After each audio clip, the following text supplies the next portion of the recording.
Bonjour bien-aimés dans le Seigneur, mes chers frères et mes chères sœurs. Nous allons encore voyager avec le Seigneur. Le Seigneur va nous faire voyager pour nous emmener dans l'au-delà, dans le futur, d'aller dans notre passé pour le détruire afin que notre présent soit réel. Excellence Père de gloire, toi qui ne souffres d'aucune onde de variation, nous venons en ta présence par le biais du Saint-Esprit. Nous voyons ta manifestation chaque jour de notre vie.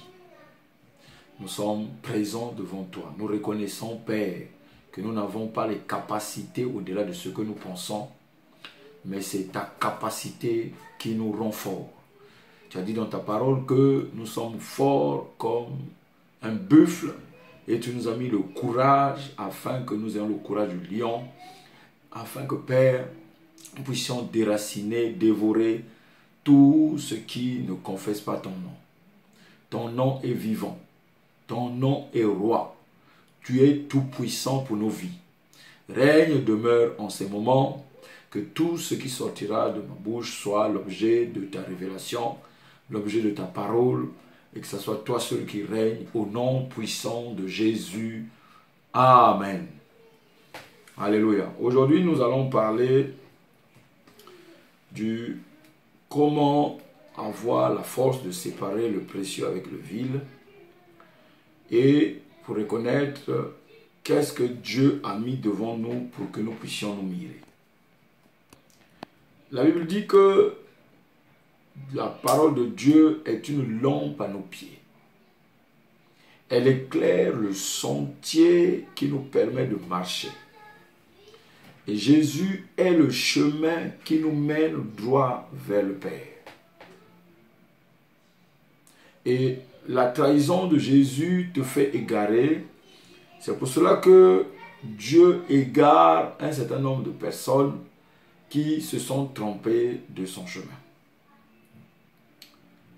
Jésus est le chemin, la vérité et la vie.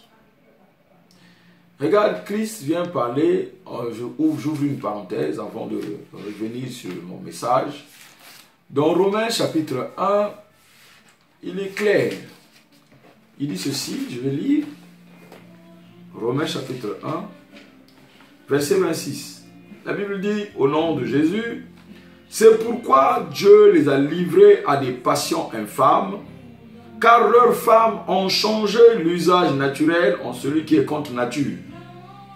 Et de même, les hommes, abandonnant l'usage naturel de la femme, se sont enflammés dans leurs désirs les uns pour les autres, commettant homme avec homme des choses infâmes, et recevant en eux-mêmes le salaire que méritait leur égarement. » Ici, le Seigneur, Paul est en train d'écrire aux Romains qui sont en train de faire des pratiques de Sodome et Gomorrhe, qui sont en train de pratiquer les mariages homosexuels et les mariages gays. Ils sont en train de faire des mariages, de célébrer des mariages entre femmes et des mariages entre hommes. La Bible dit que ne savez-vous pas que votre corps est le temple du Saint-Esprit? Ne savez-vous pas que vous êtes enfant de Dieu?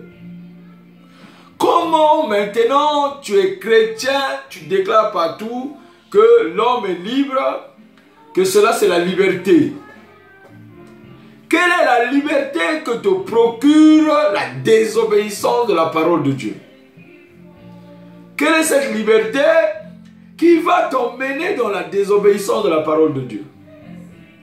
Quelle est cette liberté qui va te donner une union qui ne produit pas? La Bible dit que produisez la terre, assujettissez-la, soyez nombreux. Comment un homme avec un homme peuvent-ils faire des enfants? Comment une femme avec une femme peuvent produire la terre? C'est là en fait que le diable et les ténèbres veulent emmener les hommes à effacer l'espèce humaine. Parce que si tout le monde se met avec un homme contre un homme, une femme avec une femme, il n'y aura plus d'enfants. L'espèce humaine va disparaître. Le but ténèbres, c'est emmener tout ce qui est diabolique, tout ce qui est des ténèbres, afin de détruire l'espèce humaine. Mon frère, ma soeur, tu ne comprends peut-être pas. Ou encore, si tu comprends, reste attaché à la parole. Nous sommes faits, lorsque nous avons été créés, dans le livre de Genèse, chapitre 3, depuis la création en esprit, Genèse 1, 26, et après ça a parcouru dans Genèse 2, et Genèse 3, c'est la trahison dans le jardin de Dieu. Lorsque nous avons été créés, Genèse 1, 26, il dit, faisons l'homme à notre image. Nous devons être l'image de Dieu. Je reconnais que nous avons perdu l'image de Dieu lorsque Adam a trahi et il a remis le pouvoir au diable. L'image de Dieu est partie. Mais lorsque Jésus est passé à la croix, Jésus a détruit l'arbre du bien et du mal. Par ce signe, Jésus nous a ramenés à son image.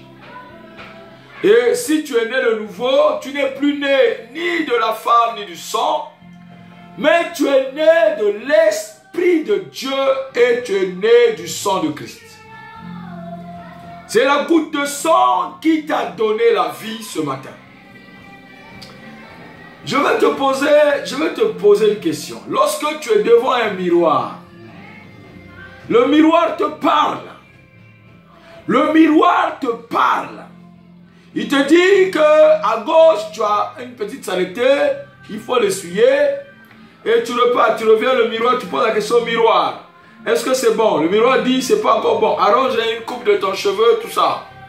Le miroir te parle. Ah, mon frère, tu as maintenant une barbe blanche. Tu es en train de prendre de l'âge. Tes cheveux tombent. Ainsi de suite, le miroir te parle. Mais pourquoi tu ne te mires pas avec le véritable miroir de ta vie qui est la parole de Dieu? La parole de Dieu, c'est ton miroir. Pourquoi tu te focalises sur le miroir obscur? Mais la parole de Dieu te dit, elle est là pour enseigner, pour corriger, pour t'éduquer. 2 Timothée 3, 16, 17. On va le lire. Alléluia. Pour que tu puisses te rendre compte quel est le rôle d'un miroir. La parole de Dieu, c'est ton miroir. C'est ce qui te corrige. Quand tu veux sortir, la parole de Dieu te dit, ne sors pas aujourd'hui. Alléluia. La Bible dit, tout au nom de Jésus. 2 Timothée 3, 16, 17. Toute écriture est inspirée de Dieu et utile pour enseigner, pour convaincre. Quand tu vois un frère, une soeur, tu veux lui parler de Jésus, après tu dis, les autres disent non, tu ne convaincs pas les autres, tu es en train de convaincre. L'écriture est là pour convaincre. Apporte la parole pour convaincre, pour corriger, pour instruire dans la justice, afin que l'homme de Dieu soit accompli et propre à toute bonne œuvre. Et propre à toute bonne œuvre. La parole de Dieu, si tu veux bien marcher, c'est ton miroir. Quand tu viens le matin, avant de sortir, c'est la parole de Dieu que tu vois. Quand la parole te dit c'est bon, tu sors. C'est la parole de Dieu qui est inspirée de Dieu. La Bible te dit que 1 Corinthiens 13, 12, avant, toujours dans la parenthèse, 1 Corinthiens 13, 12, on y va. Il dit quoi? Au nom de Jésus, la Bible déclare, voici, au nom de Jésus, aujourd'hui nous voyons au moyen d'un miroir d'une manière obscure. Mais alors nous verrons face à face. Aujourd'hui, je connais en partie, mais alors je connaîtrai comme j'ai été connu. Amen.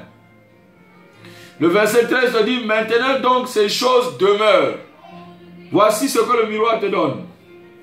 La foi, l'espérance et la charité. Mais la plus grande de ces choses, c'est la charité, c'est-à-dire l'amour.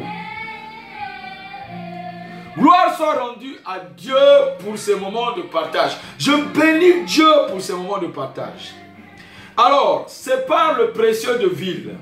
Le vil, c'est tout ce qui est inutile. Tout ce qui est visible avec les yeux. La terre renferme plusieurs choses inutiles. Tout ce qui nous entoure vient de la terre. Les habits viennent de la terre, les véhicules viennent de la terre, le fer vient de la terre, les maisons sortent de terre. Tout matériau vient de la terre. Mon frère, ma soeur, l'argent vient de la terre. Tout, ça vient de la terre. Le corps là, c'est la terre.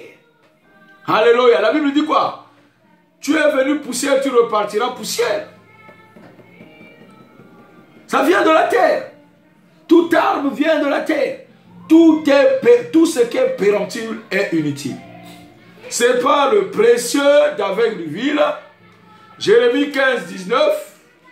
Jérémie 15, 19, il dit. Jérémie 15, 19, il dit quoi? La Bible dit, au nom de Jésus, c'est pourquoi, ainsi parle l'Éternel, si tu te rattaches à moi, qui suis le véritable moissonneur, le véritable cultivateur, à moi l'Éternel, je te répondrai et tu te tiendras devant moi. Si tu sépares ce qui est précieux de ce qui est vil, tu seras comme ma bouche. C'est à